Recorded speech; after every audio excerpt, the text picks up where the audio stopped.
So, Chandana, Gitanjali, and everyone else, how's you doing? Sanchita, Shreyas.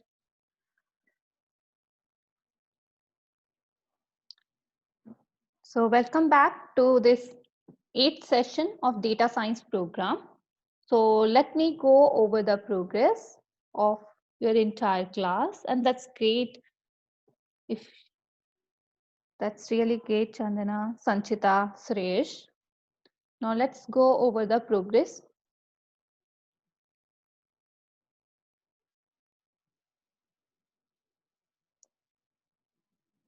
So if we look at your progress since our last meeting, so it's really exciting and great to see that everyone is doing really well. So some of you completing the courses and also running your pipelines, and that's great that you are also going through the coding exercises. So I think everyone is joining. So I think let me show some of top of files and who have done really very well. If I'm looking at the Madhuri's profile, I think she is close to 9,000 points. And if you remember, if you able to achieve 10,000 points during this program, then you will get a certificate of excellence. So I think she has already completed bioinformatics program, then transcriptomics 1 and transcriptomics 2, and also the transcriptomics 3. And that's congratulations, Madhuri. I think you are doing really well. And then we have Neha, and she's also already crossed 8,000 points, I think. And she's also completed transcriptomics 1, transcriptomics 2, introduction to the bioinformatics, and she's also about to finish transcriptomics 3. And beside, then we have Sindhu. She's also close to 8,000 points. I think every one of you able to complete your 10,000 points and able to get, I think, 10 certificate of excellence. And then we have Shreyashi, and she has also close to 8,000 points and completed many of the courses. And then we have Sanchita. She is also close to 8,000 points and she has also completed 3 courses. Then Saroshi. So she's around, she's near 7,000 points. And I think she has completed Genomics 1 courses, Transcriptomics 1, and Introduction to the Bioinformatics. I think I encourage every one of you complete your other courses that left over. So then you can get a certificate of excellence if you're able to achieve 10,000 points. So if anyone has any problem or facing any issue, you can post your query at in our chat as well as on the forum. So let me go over again back to our presentation.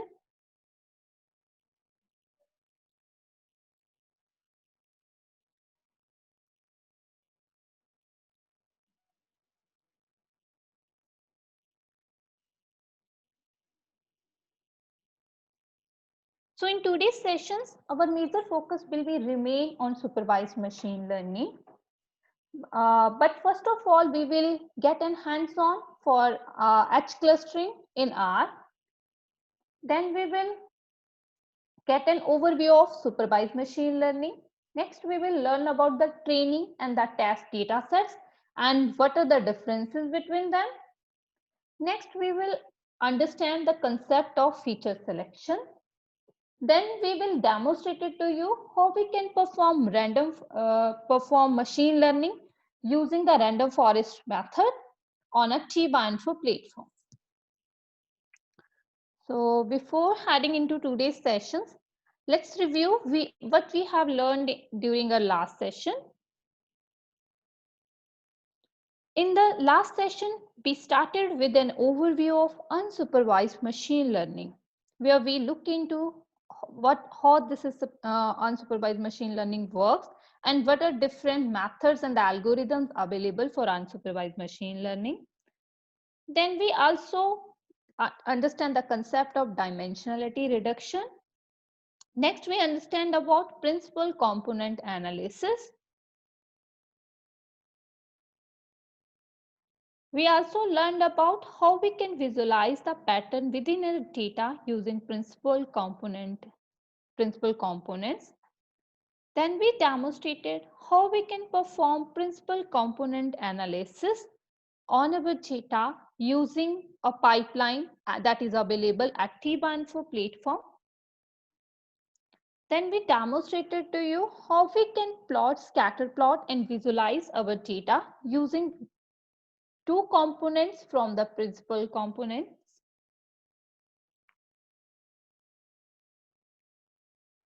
Next, we learned about the clustering methods and we demonstrated you how we can perform hierarchical clustering on a T-Info platform.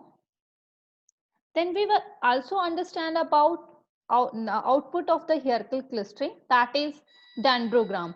And then we have also learned about that from the top, at the top there are the minimum number of the clusters. As we moves from the top to bottom, there are the number of the clusters start increasing.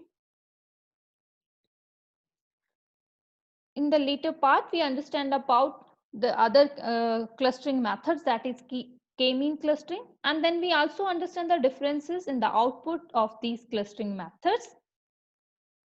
At last, we demonstrated to you how we can perform principal component analysis in the R at the at the Codeomics logic platform. Now let me ask few questions from the last session and see what you have understand. Which of following is the dimensionality reduction method? A. K-mean clustering. B. T-test. C. Hierarchical clustering. D. Principal component analysis. You can post your answer in the chat box. Samyukta saying T. Suresh T. So anyone else? Madhuri, Sreyashi. So yeah, absolutely correct. You all are correct, and it's the principal component analysis. Is one of the dimensionality reduction method, and it is also unsupervised machine learning method. Then which of following is the unsupervised machine learning method? K-mean clustering, T-test, hierarchical clustering, and more than one options. So which of following is the unsupervised machine learning method?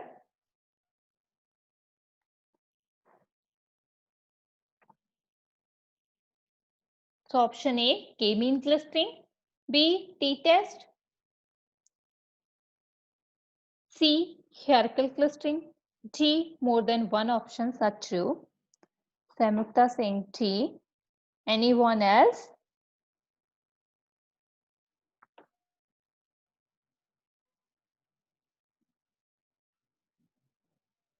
So which of following is the unsupervised machine learning method? Samyukta, you are absolutely correct. And the answer is there are the two options. So one is k-mean clustering, the second is hierarchical clustering.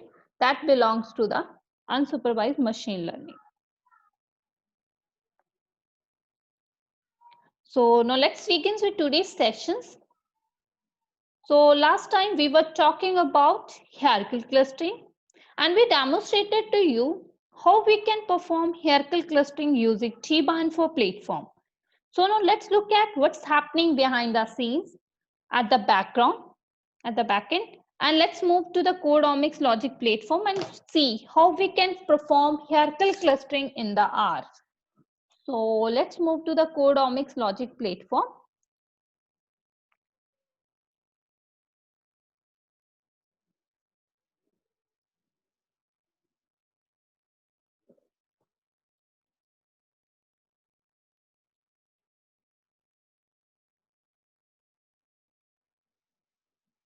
So I think, so if every one of you able to access the Codeomics logic platform, so let me just post the link. So just log into your Codomics Logic server and let me know when, once you are there. And besides, let me share one more link with you. The file that we are going to use in this demo.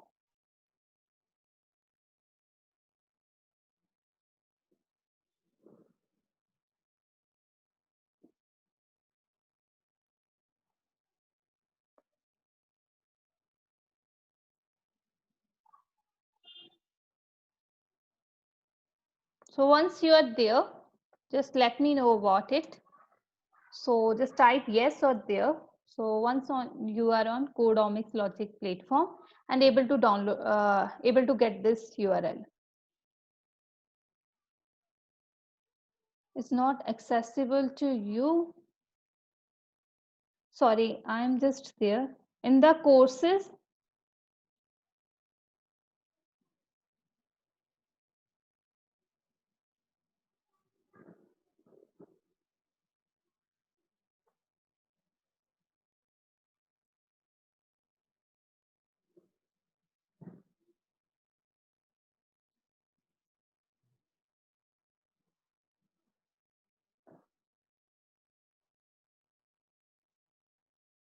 okay, so it's not accessible to do the clustering?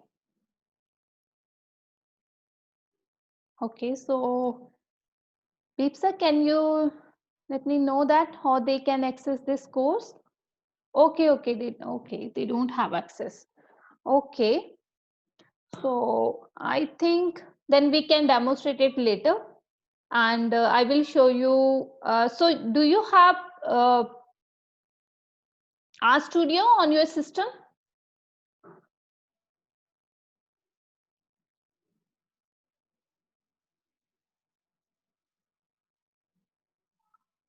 Okay, so do you have RStudio on your system? Able to, Samyukta saying able to access. Okay, so are you able to access clustering? Clustering lesson? Okay, that's great, Samyukta.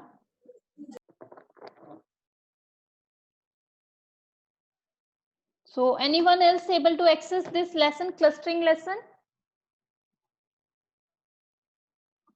So just let me know, otherwise we will move to the next part and we will do it on RStudio. I will demonstrate you how we can perform clustering in R. So anyone else able to access this lesson? Okay. So then we will demonstrate it. So we can skip it for now. So let's move back to the presentation. Okay, it's okay, Sureshi. Then we will demonstrate it later.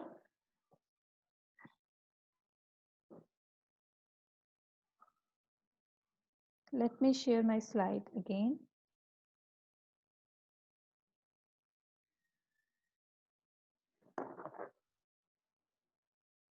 So now let's get an overview of supervised machine learning, and we will perform this part later.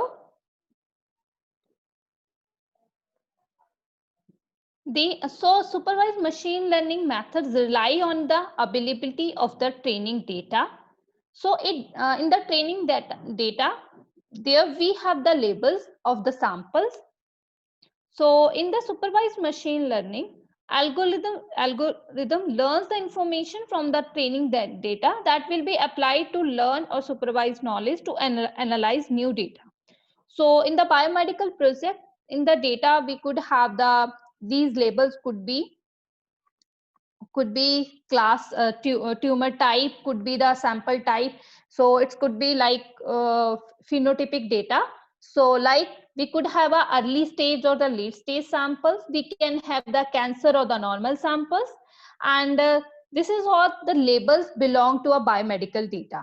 So one in the case of supervised machine learning, so a supervised machine learning algorithm learns from the labels that are available in the training data. So once learning is established, now you have a model or a template that can be applied to a new data. So new data will be assigned with the class that is present in the training data.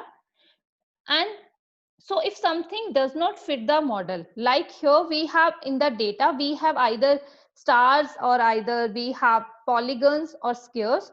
But as we can look at, if we have something that is not in the data, so that will reduce the accuracy of the prediction.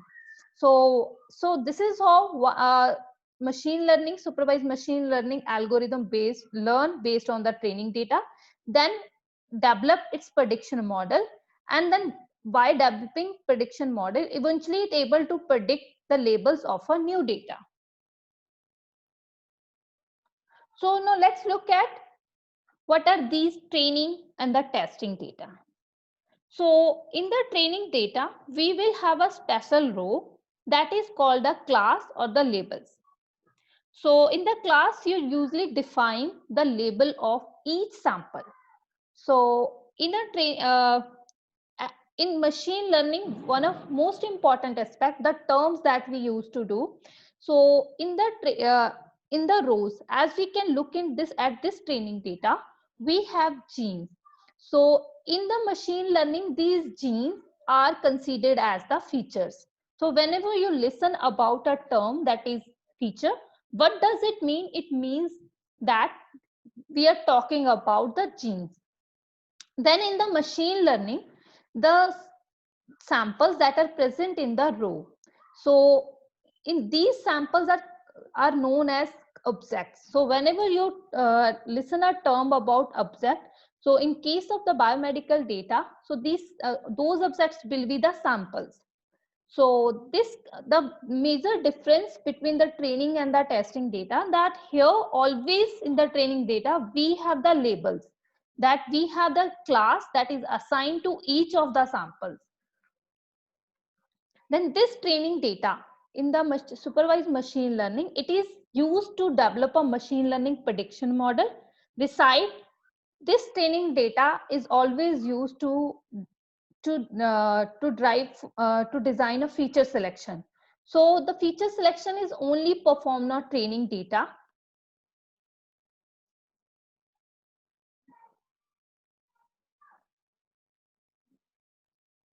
So then in the test data, we must have the same features that were present in the training sample.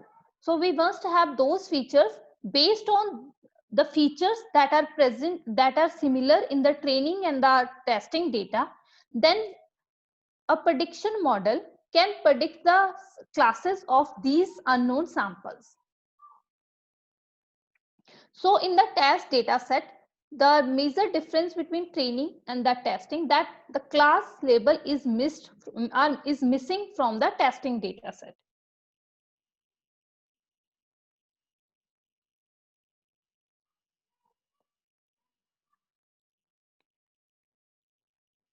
So the supervised machine, like conclusively, we can say supervised machine learning methods deal with the label data, which implies that some data is already tagged with the correct class.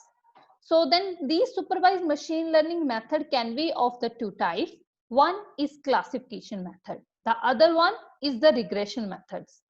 So in the classification, we use to, as its name indicates, so we categorize or the classify the samples. And then what are different examples of different algorithms that are available for the supervised machine learning? Some of the examples here are like decision tree. Then we have the random forest. Then we have, you must have heard about this term SVM methods, support vector machine methods. Then we have LDA, that is linear discriminant analysis. Then we have logistic regression, and then we have a naive Bayes. These are just some of the examples, although there are 20 to 30 supervised machine learning algorithm, at least around 20 algorithms are available. So can anybody tell me that any one of you heard about supervised machine learning before this session? How many of you heard the this supervised machine learning before this session.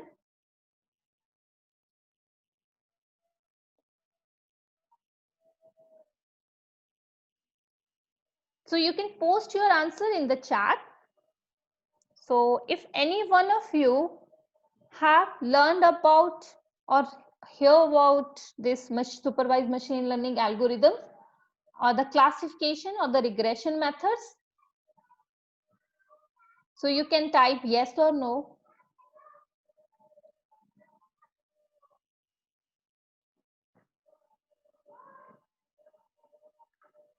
Okay, so no. Okay, so these are the new terms to you. So let me just explain what is classification. So a classification problem is when the output variable is a category or a class, such as if you are saying, we are saying it is a cancer or the normal, or you can say it is the early stage sample or the late stage samples. So then apart from that, if simple example, we can say like this if I be talking about these colors, it is a red color class, or these objects belong to the blue color class. So these are like very simple example when we talking about the classification problem. In case of the regression, it deals with when the output variable is actually the real value. So like we are it could be the real value, like we are talking about a height of people, right? Then it could be the weight of people.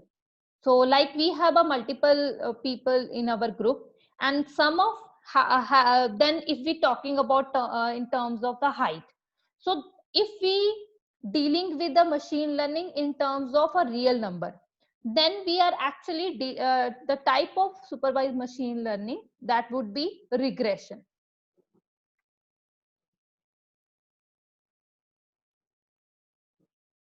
So let me demonstrate it with a simple example. So suppose we have a, so we have the various images of the cats and the dogs. So we train our model with these images. So these images are already present in the training data. As if looking at this example, we have 3 images that belong to the cats and 3 images that belongs to the dog. So then a training model will learn from the information that is available within this data set, that is available in the training data set. So it will learn what are the major characteristics are actually belongs to the images that belong to cats, and what are the characteristics that belongs to the dog. So once it learn about it, then if we provide the images, so if different images, so it will able to predict which are the dogs or which are the cats.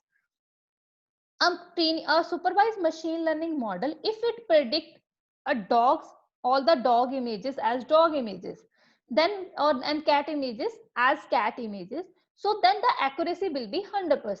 So if any of the image is wrongly predicted, so then the accuracy start decreasing. So when we talk about this term like accuracy, so what does it mean? How many groups in terms of classification model, how many groups are correctly predicted and how many groups are not correctly predicted objects. So based on the objects that are correctly predicted, we compute our accuracy of our model. So then we will take a simple the one of the algorithm that is supervised machine learning, that is binary decision tree. Now let's understand what is this binary decision tree. Suppose our this the output looks similar to, if you look at this output, it more or less looks like the output from the hierarchical clustering.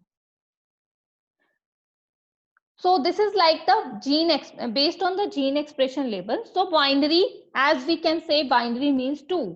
So a branch can be either yes or no. So if it is yes, then based on the expression of this gene, so here we can take, like here we are taking a threshold. We are saying if the particular class or the sample have value less than 4.0 for this particular gene, then we classify this as a one group. Then if it is greater than this value, any gene, so expression value of this gene is greater than, then we classify this group, the gene, the sample is belong to some other class. So then based on the multiple, so this algorithm will continue until it has effectively separated all the samples into the specific classes. Suppose we are talking about the two cancer subtypes. So we are considering the, we are taking three features, then that's their expression. So here, like in the first gene, that is with given this ID, that is ended with 16299. So we are saying if the expression value of this gene is less than 4.01, it belongs to, sorry, it belongs to the cancer subtype 1, suppose luminal. And if it is belongs to, if the expression value of this gene greater than this value, then it is belongs to the other class, other cancer subtype. Similarly, then we consider the second gene, the top, the next gene. Then we are saying that if the value of this gene is less than 5.2, then it is luminal class. Otherwise, it is other cancer subtypes. Similarly, the based on the third gene. So this algorithm will continue until all the samples are getting classified. So we consider maximum features that can predict the status of a particular sample. Then one of the well-known supervised machine learning method, one of them is random forest, which is also a decision tree. So it is the natural extension of the decision tree. So in this random forest technique, it automates decision tree using a process of random initialization. That is, it randomly select a subset of our data, and then there are the second option. So like it already divided its data set into the three groups. So then based on these three subgroups, suppose a first subgroup is saying the sample belong to the class A, then we have the second subgroup of our data that's saying, or these subgroups in this algorithm are called as trees, is saying this sample belongs to the class B. And then we have another subset of data or a tree that is saying this this class of sample is belong to the class V.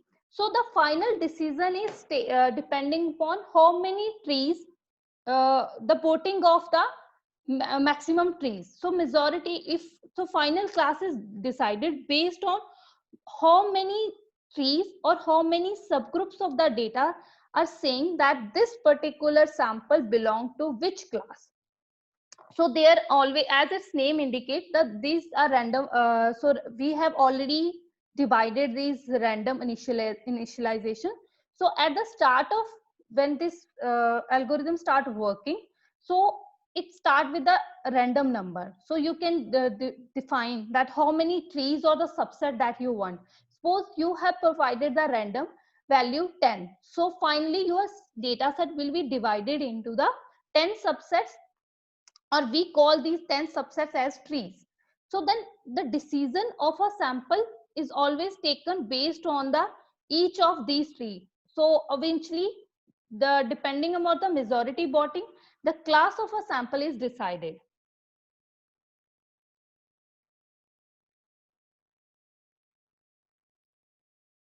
So beside this random forest, as it's a supervised machine algorithm, and this this random forest is also employed as a feature selection method.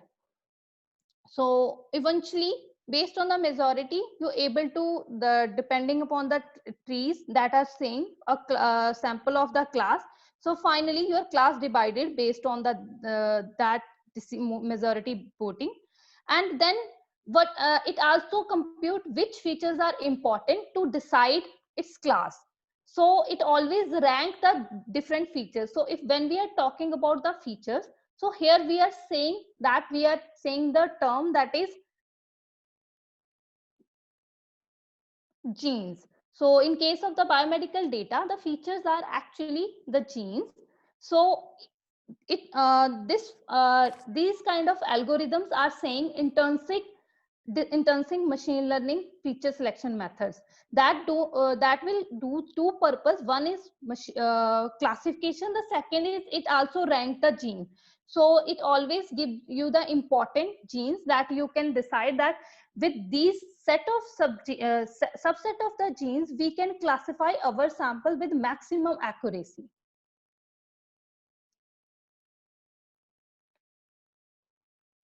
So the another important aspect that I have already told you that in case of the supervised machine learning, there is another important aspect, that is feature selection.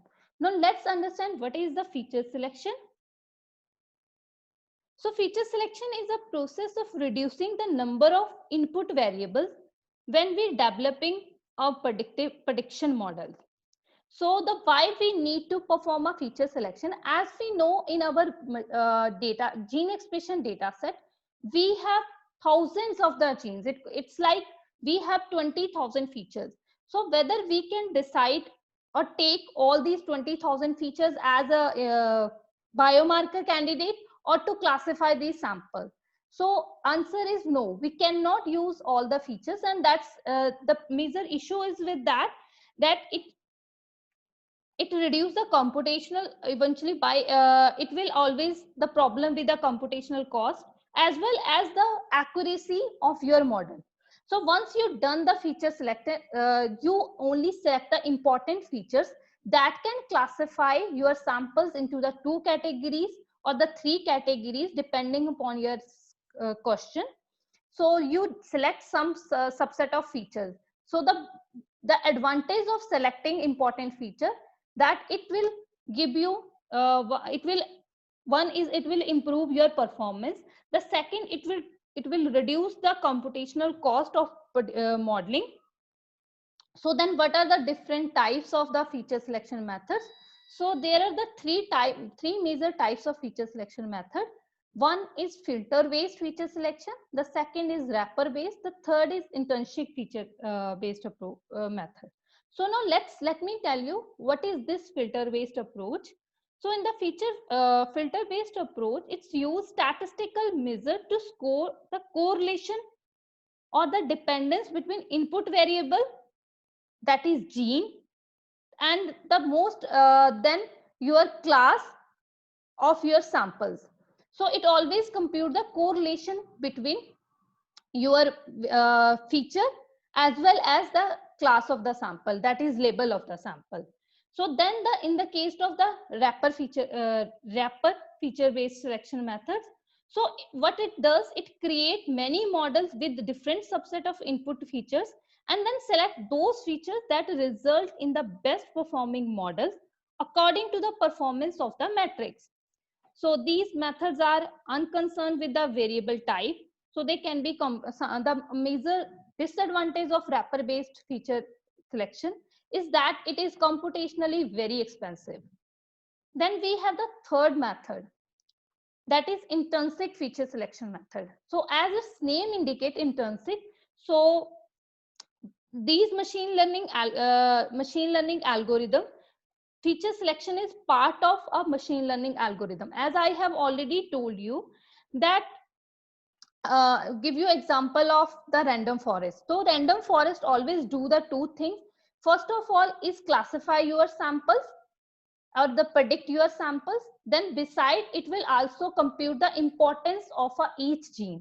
So it rank your features. So those kind of feature selection method where feature selection is just a one part of a machine learning model development. So the example of this intrinsic feature selection method, one is stepwise linear discriminant and other is random forest. So now to get better understanding and how we can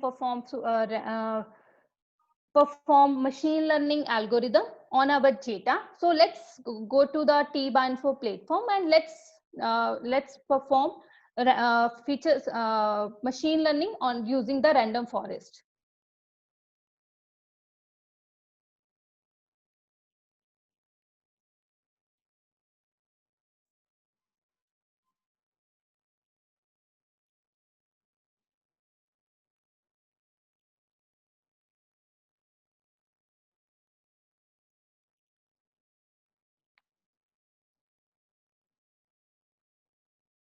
So once you are there on this platform, just let me know.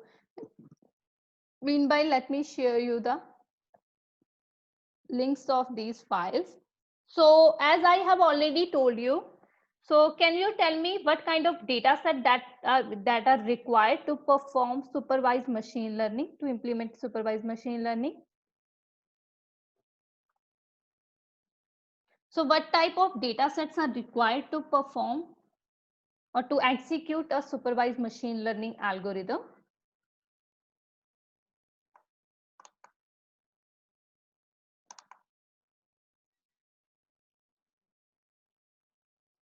Label data sets, Trish, Samyukta, you are absolutely correct. So here we require two types of data set. One is training and the testing. So labels are present in which data? Whether it's a training or the testing data?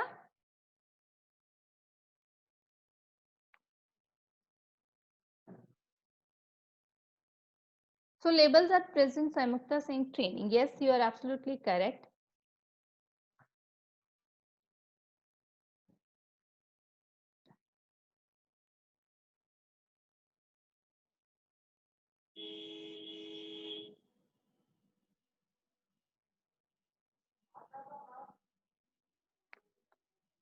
So let me share the links of both the training and the testing data that we are going to use.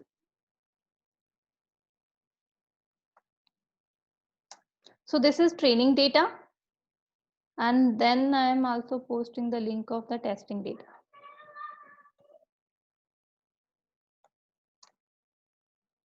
So first one is training data and the second one is testing data. Let me just show you here.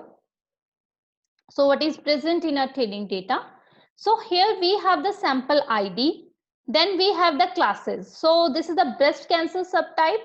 So here we have a different classes like luminal. Then we have Claudine low. Then we have a normal. Then we have a basal.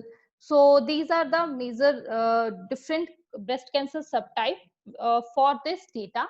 So then we have these samples, and make sure your files do not contain any blank line at end of the file. So once when you download, make sure that as well.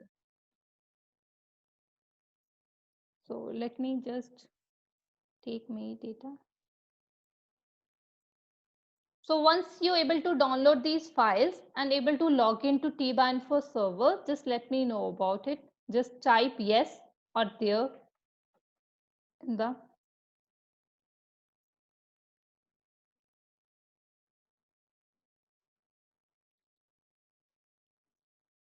Anirudh. That's great. So anyone else?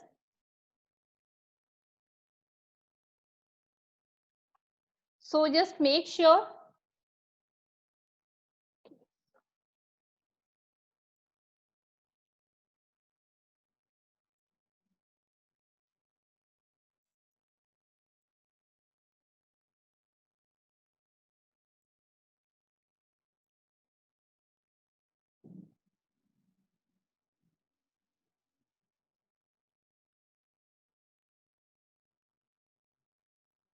So check your file whether it should not contain any.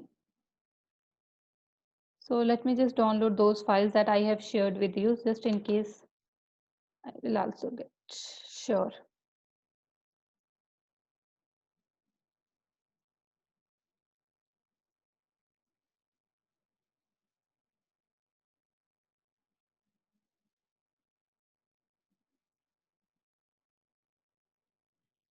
So I'm using this training data.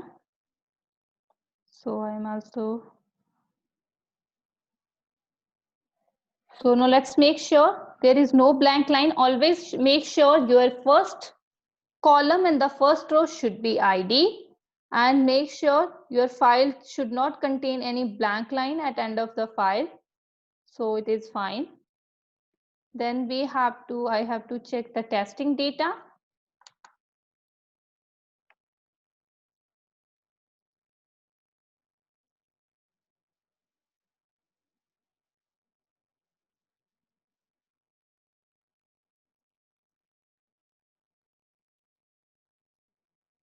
So now let's check for the testing data that it is fine. So as we can look into here, we have only the sample IDs.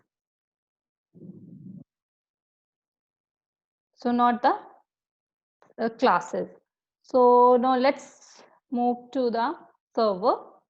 So here, if you go to this server, so on this interface, you will find a various options under the data integration. So under the data integration, there is a sub option that is data mining. In the data mining, there is an option, first option, that is supervised analysis. So if you click on the supervised analysis, so once you're able to do this, just let me know about it. Every one of you able to download these files and just able to create these supervised analysis methods. So let me just do it, show you again. So on the right side of this interface, here the data integration and modeling options is available.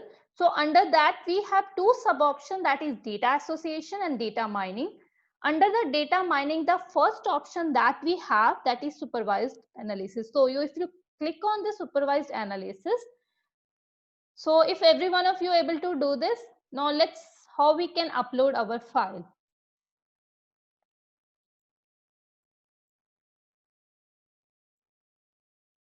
So let's upload our files.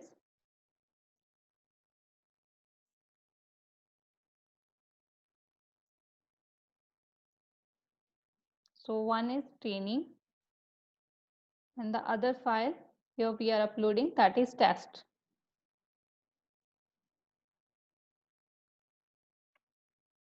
So every one of you with me. So once you're able to upload your file, then we go to the group selection.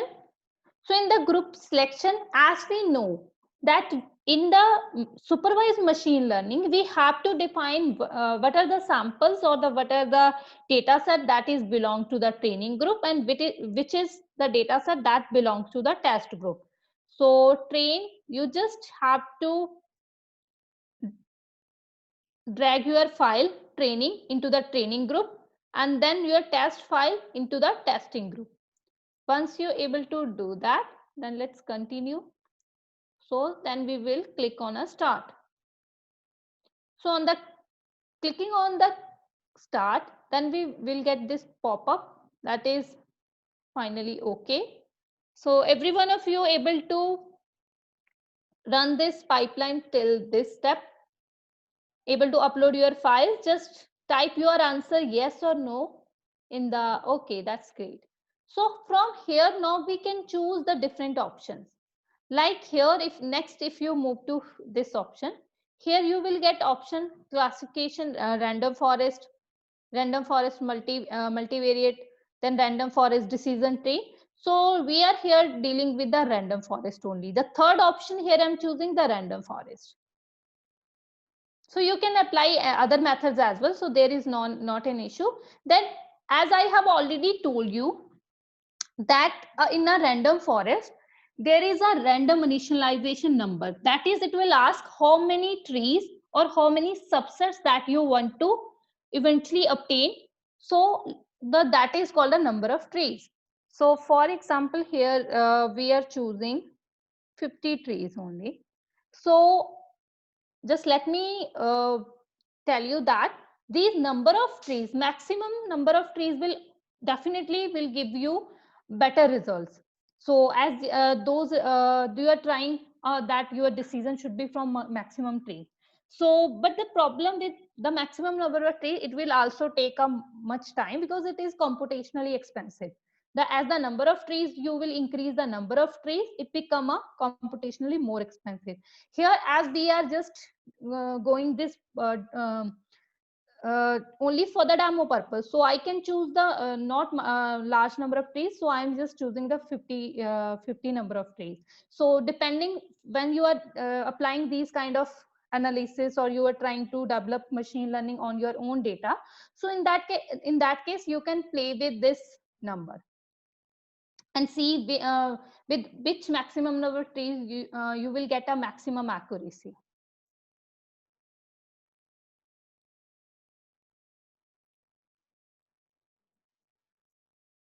So once we done this, then we can end our pipeline. So with the end, we able to complete our pipeline. So here I am just random forest.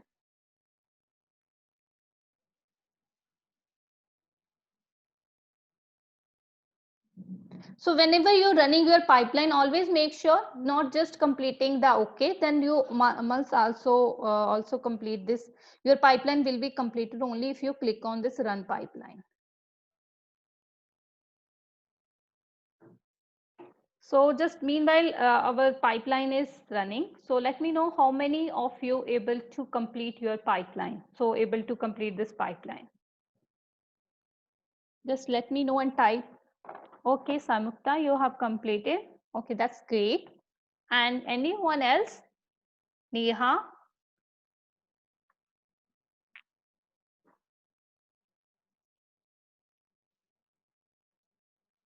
That's great, Anirudh. So yeah, it will take a bit time. So meanwhile, you can choose one other SVD. There are different machine learning algorithms, and many of them are actually very well explained in the Transcriptomics 3 series, 3 course. So if you go to the Transcriptomics 3 course, here I am mainly dealing with this random forest. So if you want to explore other methods like LDA, then we have a stepwise LDA as well. Then we have a naive based methods. So they are different in terms of in their algorithms, but output that you will get more or less the output will be similar. The only difference. So let me just go back again to this method, create supervised. So if I show you here, so okay. So there are the two algorithms and that are available at T-Binfo platform. One is random forest, the other one is stepwise, that is SWLDA. So these two algorithms are not just performing classification, they are also doing your prioritize your features. That is, they rank your features. So let me just run this pipeline with one more algorithm, that is stepwise LDA. So meanwhile, the other algorithm is just, so you need not to, perform with me. I just want to show you that these two algorithms are actually giving information related to feature selection. So whenever you running your pipeline, so you can run your pipeline with these algorithms if you want to prioritize the feature selection. Otherwise, there are the random forest, SVM, the other two methods are available.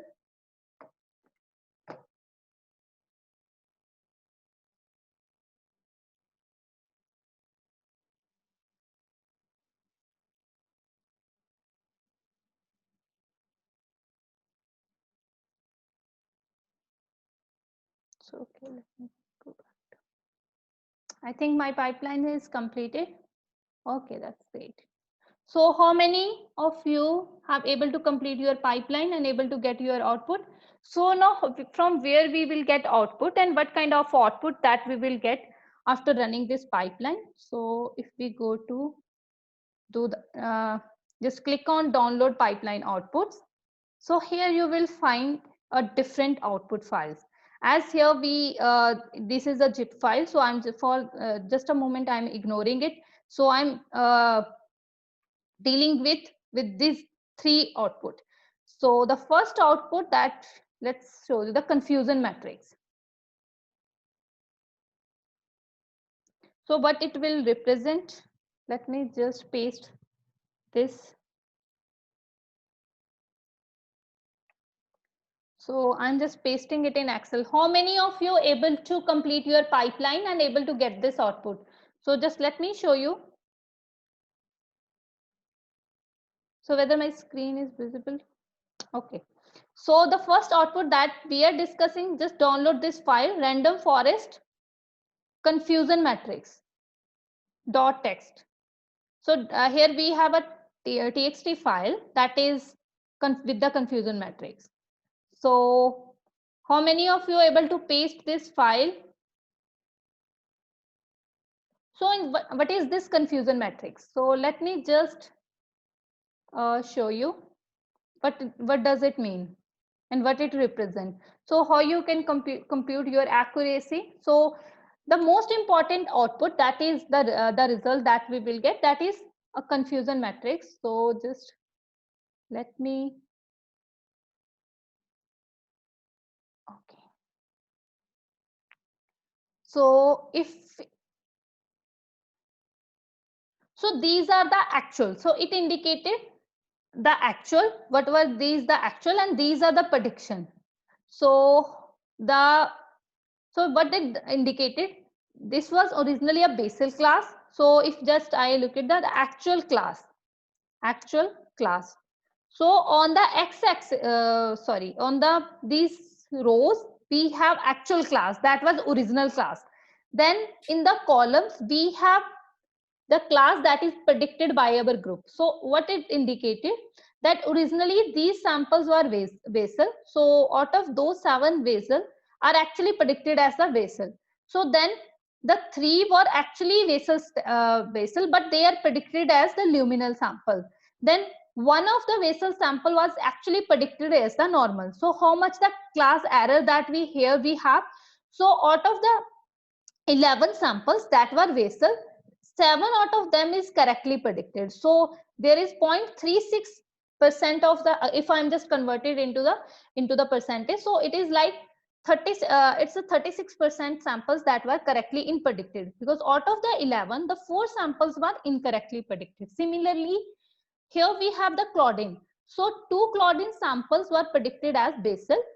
So this is on the columns we have predicted class. So the one Claudin sample is actually correctly predicted. So only the one sample. So then we have one Claudin sample which was predicted as luminal. So total Claudin sample that originally we have, that is 2 plus 4. So 4 of the out of the 4, only one sample that was correctly predicted. So your for this particular class, there is 75% error.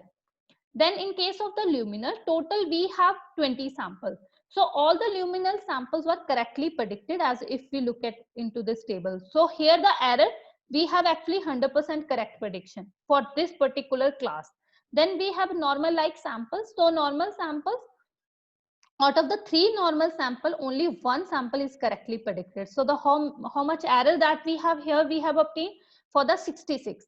So eventually to compute the how much accuracy that you have achieved, so you have to consider all the samples which are correctly predicted. So if we look at this graph, so it's like, let me just, so to check how many samples are actually correctly predicted out of all the samples in the in this data.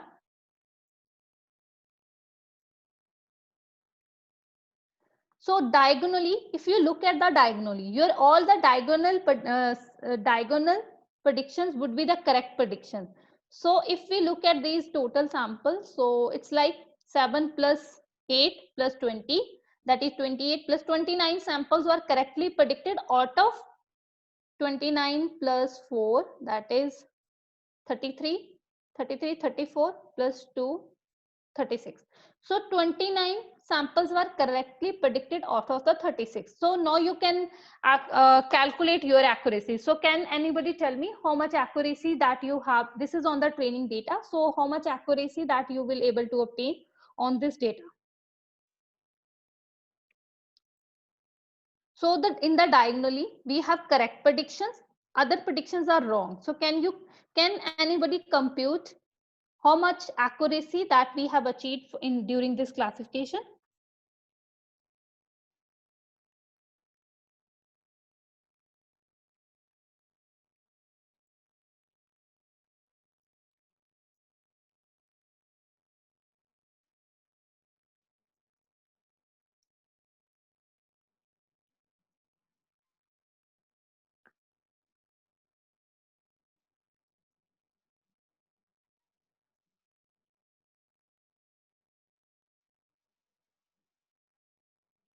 So 29 by divided by 38, it's not a 38, it's a 37.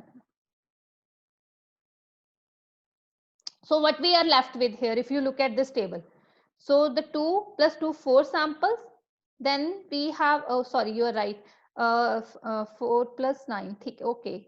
So 29 out of 38, so how much percentage, how much accuracy? That is 76. Yes, absolutely correct, Samukta. So in on the training, how much accuracy that we here we have achieved? That is 76%. So now let's look at the other output.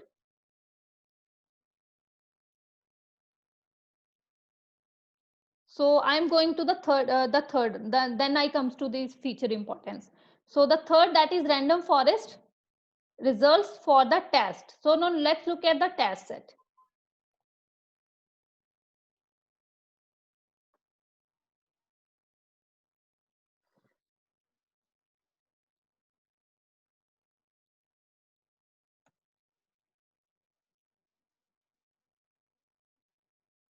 So for each of these samples, now we know on the training that we have achieved an accuracy 76%.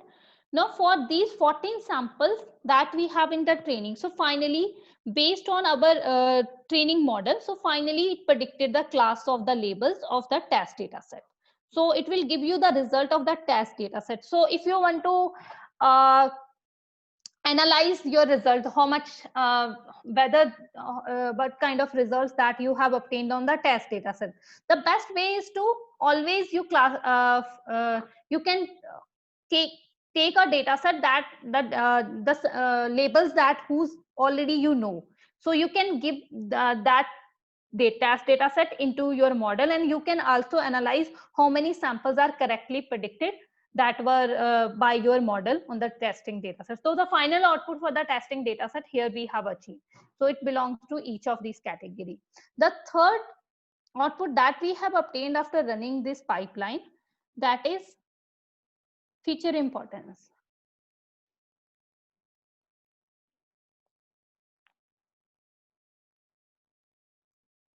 So it is a bit, so every one of you able to got this and able to obtain your results by running this pipeline.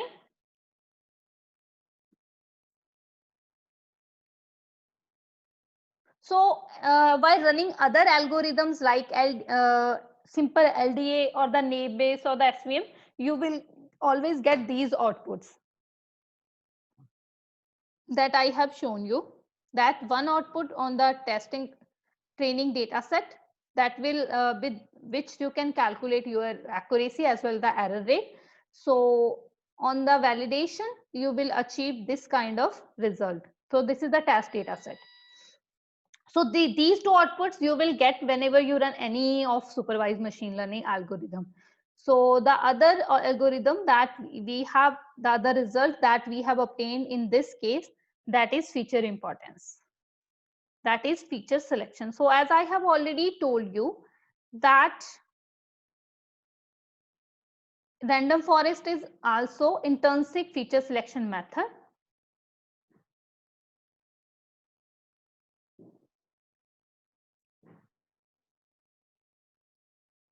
So here you will get this output that how much mean accuracy, mean decrease accuracy. So with removing the features, how it impact. So based on how it impact, you can prioritize your genes. So whose inclusion will affect the gene, affect the performance of the model. So the based on so you can sort out these genes based on these mean accuracy, and it will let you know which gene is important and which gene is not important.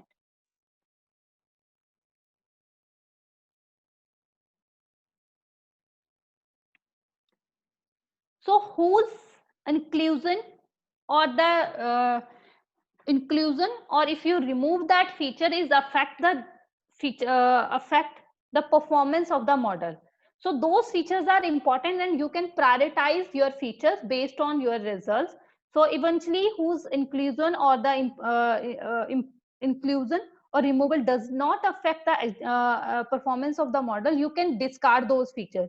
So it indicates those features are not important, even whether you are removing those features or removing including those features. So the features whose performance affect the accuracy of the model, those features are always important. So every one of you able to got this, these three outputs, and if you want to understand all these algorithms in detail, and you can you just go through the transcriptomics 3 course, that will give you a better explanation. So just let me know how many of you have obtained, apart from Neha, Renuka and Samukta, how many of you able to run this pipeline and able to get these results?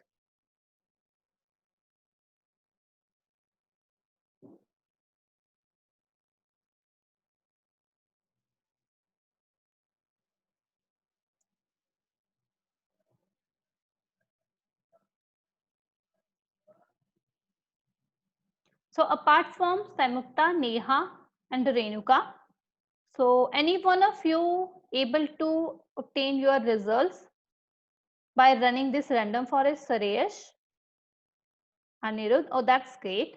And if you have any question till now, so as I have already told you, the topic that we have discussed so far are very well explained in the transcriptomics 3 series. Not just random forest, I am here taking example of the random forest. So the explanation is given for the stepwise LDA, that is linear discriminant LDA method, and then you have SVM method. So you will get those details in this transcriptomics 3 course. So if you have any question till now, you can post your questions or any confusion. So and then I will show you how we can perform. I know that you cannot uh, do it yourself, so I will just show the demonstrate you how we can perform hierarchical clustering, which is one of unsupervised algorithm method in the R. So I hope day after tomorrow or so after today, you will get the access to your accounts. So that you can practice it yourself. So if you have any question now, till now, you can post your questions here in the chat.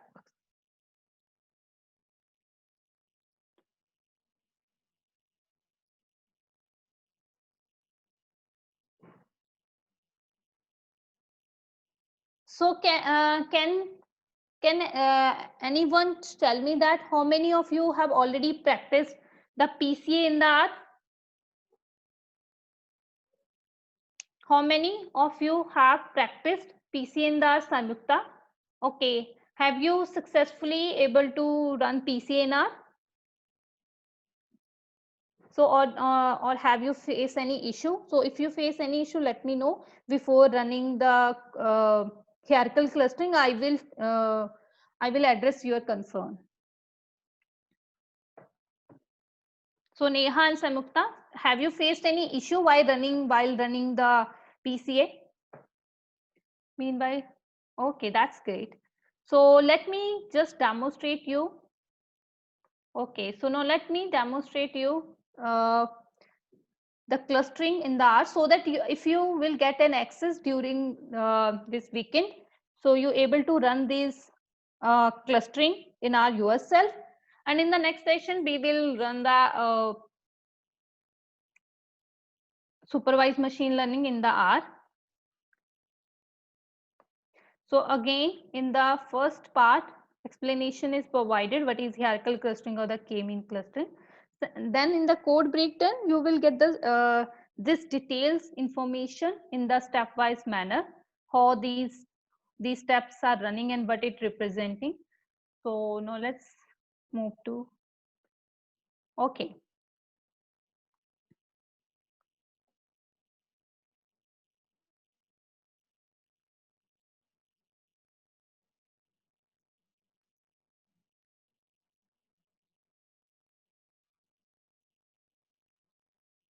So just give me a second.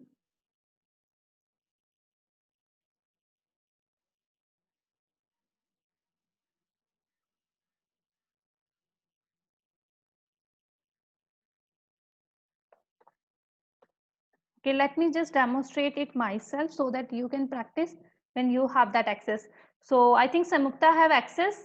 So Samukta, you can also run your pipeline with me. So on the courses, if we click on the courses, let me show it from the start. So into the introduction to the data science, then this is the 5th lesson, that is cluster and the k-mean clustering. Dr. Harpreet, we cannot see your screen. We only see the presentation. Okay, thank you. Just okay.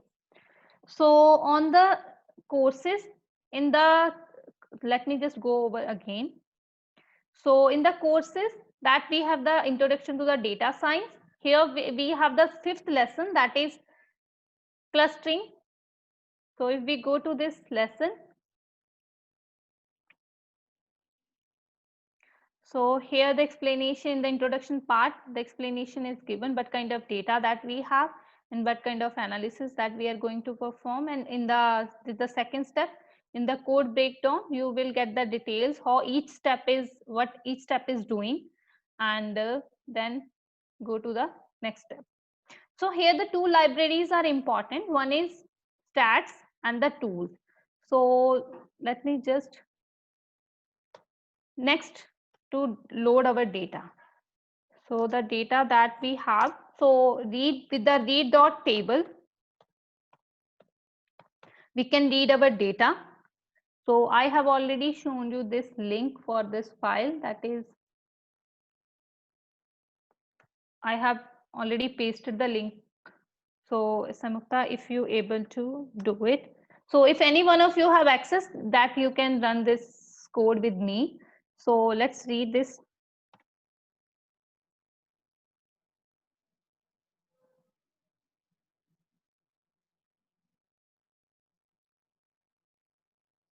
Then we have a separated, here is the tab.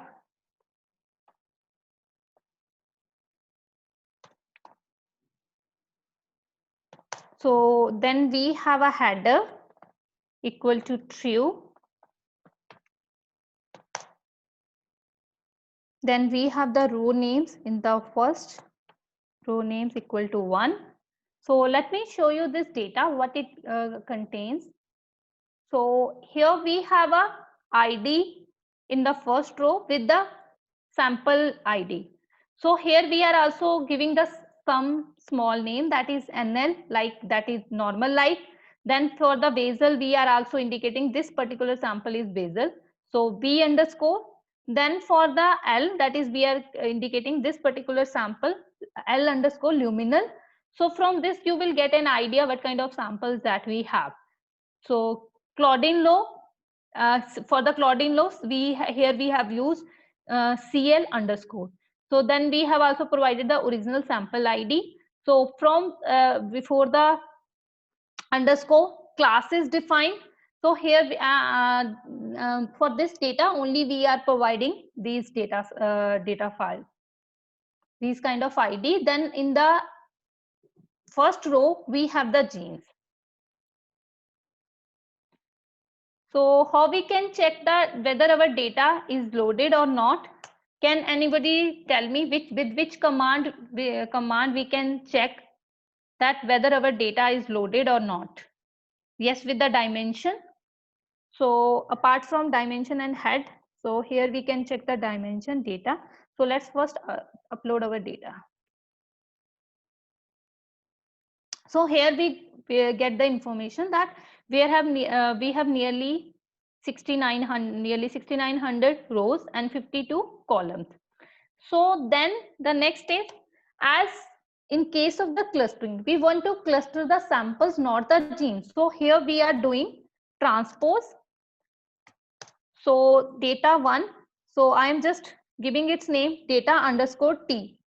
So if you remember with which command we can transpose our data. Yes, simple with the T, we can transpose our data. So now we can also check its dimension, whether it get transposed or not. So dimension data underscore T. So now let's check it. So here, so now you can check whether your data get transposed or not. So if you look at this dimensions, here we have 52 rows and nearly 6900 columns. So then the next step is creating the clustering class. So the simple clustering class, at here we are using hierarchical clustering. So I'm just using first CL, an object with which, if I'm not doing anything, I'm just with the simple hclust command. Let me just post it here. With the hclust command, we able to convert our, this is data T.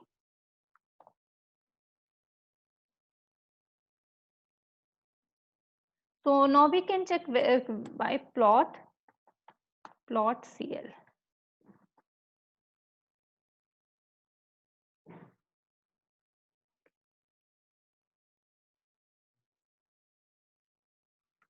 Just let me just make sure I'm doing right. Okay, so there not just the hclust, I have to define the distance metric. Sorry, I just, with the hclust, as here we have to define distance metric that we are using, that is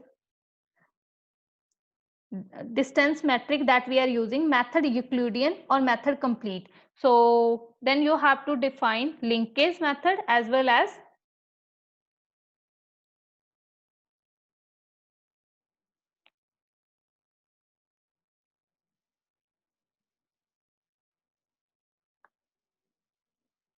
I think I can do it.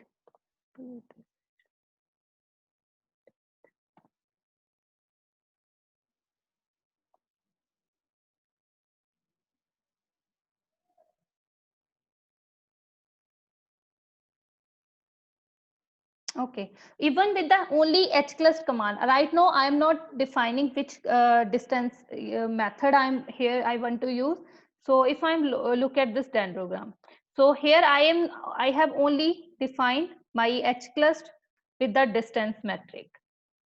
So here I'm not defining, so it's taking its by default methods.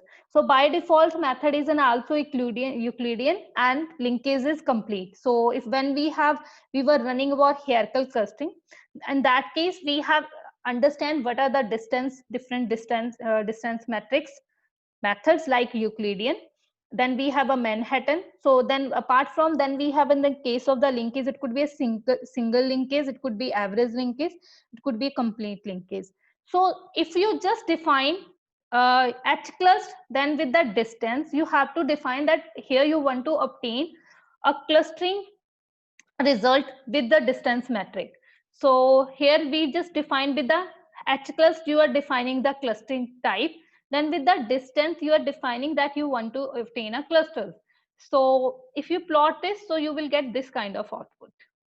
This is the by default output that we will get. So from here you will get what kind of how your samples are getting clustered.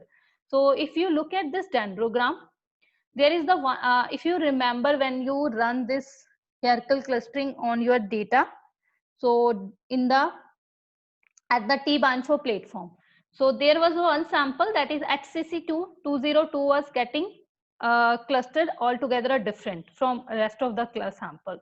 So you will get almost the similar hierarchical clustering when you running this this on a in the R. Then you can also define your distance metric Euclidean if you want to change the method. Suppose in case of the instead of the Euclidean, here we want to use some other methods. So I'm just using CL2.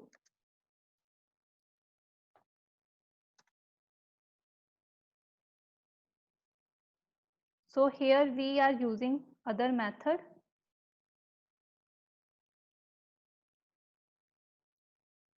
So the other methods that we have, that is Manhattan. So let's try with the Manhattan.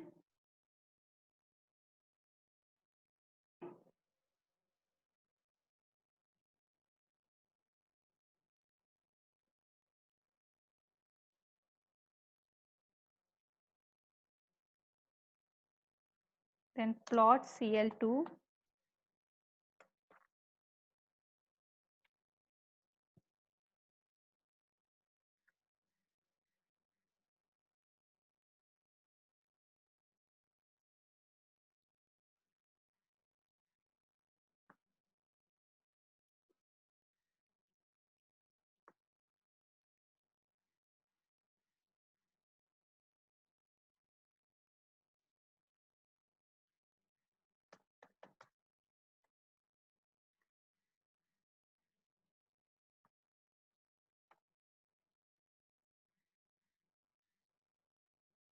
Oh yes, we should use the data too.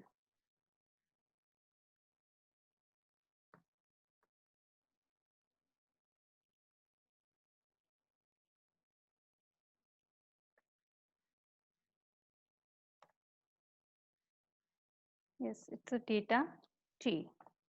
So then we have to change this method into the Manhattan.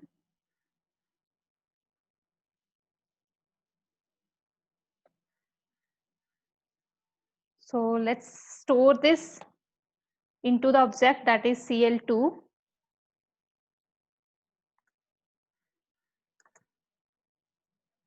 Now plot CL2.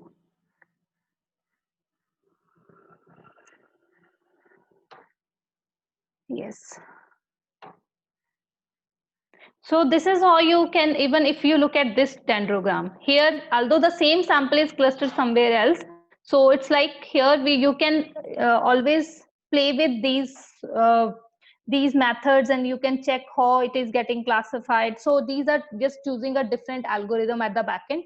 So that's why, although it eventually it give us a similar kind of hierarchical clustering dendrogram, the only difference is that it aligns the sample some other way. So if you look at the sample that was aligned into the in between the clusters, so it aligned it all together into the different side. So then you can also play with the linkage methods, like here we are using complete, and then you can also use the single method. So beside, we can also store these result so and write into a file.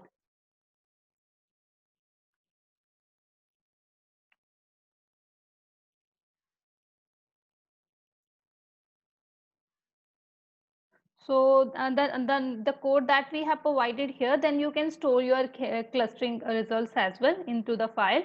So how many of you, I think Samukta, are you able to run your hierarchical clustering results? So this is all just you can how you can run. Okay, that's great. So but just only the mistake that I have did here was that I have just provided the data one. So here I have already give the name, the transpose data into the data underscore T. So always take care of those small variables. Sometimes we just do those kind of mistakes. So if you have any questions till now, just let me know about. So I hope this is very simple. You just have to use the hclust examples. First you have to load your data, then you have to need to transpose your data, then you have to just use hclust and the distant. As with the distant function, we are actually creating a clustering object. So with that, then finally we defining what method that here we want to use the hclust. So with this, you just able to obtain your hierarchical clustering. Then you can also save these results into a file. So those are the very small things. I think you can practice it yourself once you have access to this lesson. So if you have any questions till now, you can post your answers in the post your questions in the chat.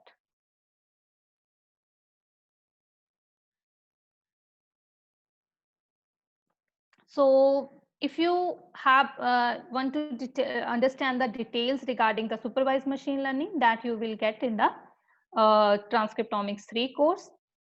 And before the next session, I'm expecting that I'm assigning 2 works for you. One is complete your transcriptomics 3 course, and then also complete, if you yet not run the PCA, so run the PCA in the R. If you get access to your this Codeomics logic platform, then also run hierarchical clustering in the R. So that you will get how you can run your you can plot in the R. It's a very simple. So if you have any questions, you can post it in the chat.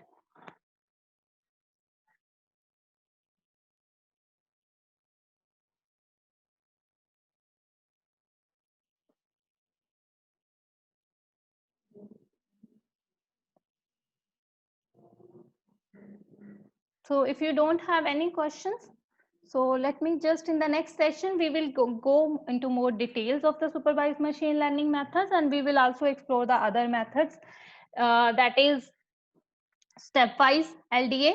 So that we will discuss in our next lesson, and as well as how we can perform supervised machine learning in the R. That we will explore in our next sessions.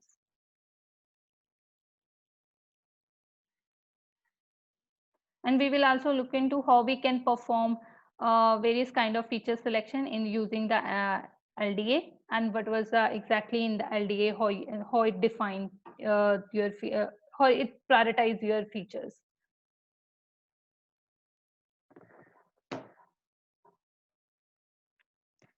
So if you have any questions for today's session, so you can post in the chat.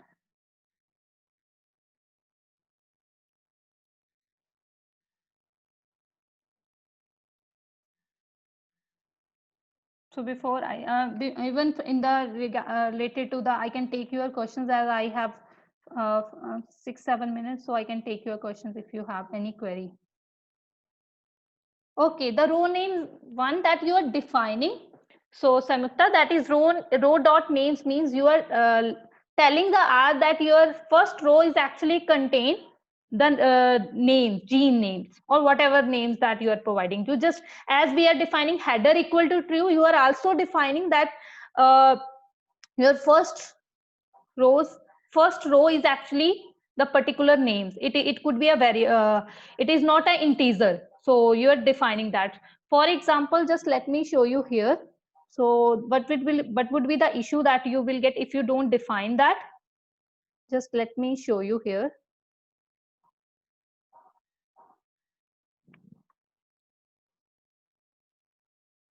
So like if I have not defined my data set here, row names equal to 1, what issue that I will face? So just let me show it you by demo, just a demo. Simple. So just remove it. Right now I am just, so we are doing the same thing, only we are creating the, no, you just look at what we are not. Here we are getting the error. So why we are getting this error? So if you look at here, so it is taking your first row as the input to generate any data matrix or any plot. So like either you can plot your in the R only with the integers value. So to one way, if I just take it, the other way, how I can just remove. Otherwise, what I have to do, suppose here I'm using data 2. So then I can remove my row. So in the first case, we are defining this is the row name. So even you can use these row names whenever you needed it. So here, for example, we have a data. Then I need to remove this row. Then I will take this from the second row. So then I have to define dimensions.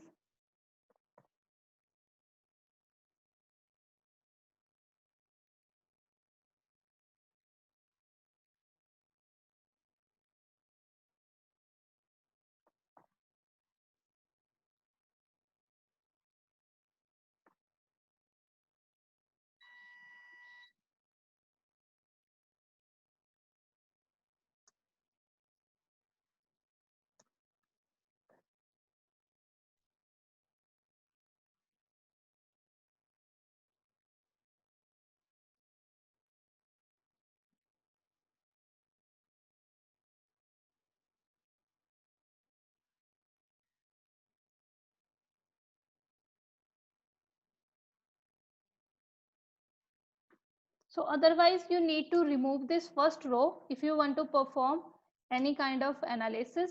So if you define this row names equal to the 1, in that you need not to remove your row. So just how to remove the row.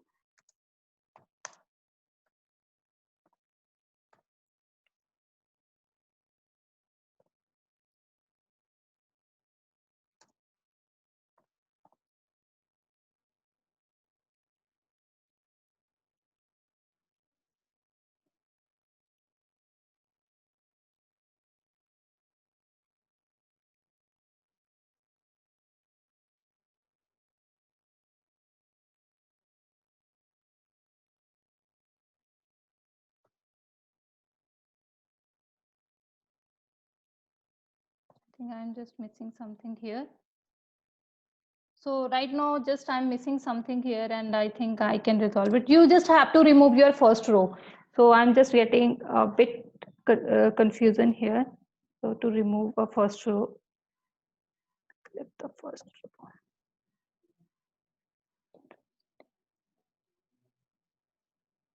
Okay, then I can do -1.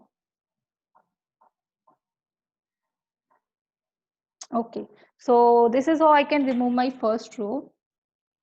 So now I can perform data.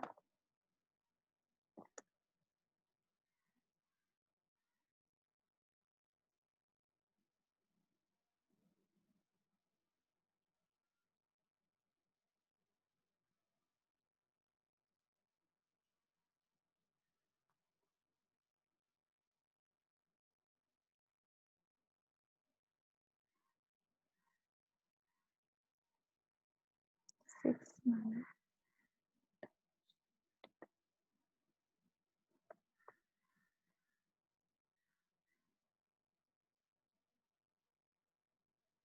6, 9, 1, 6, 9, 1, 6.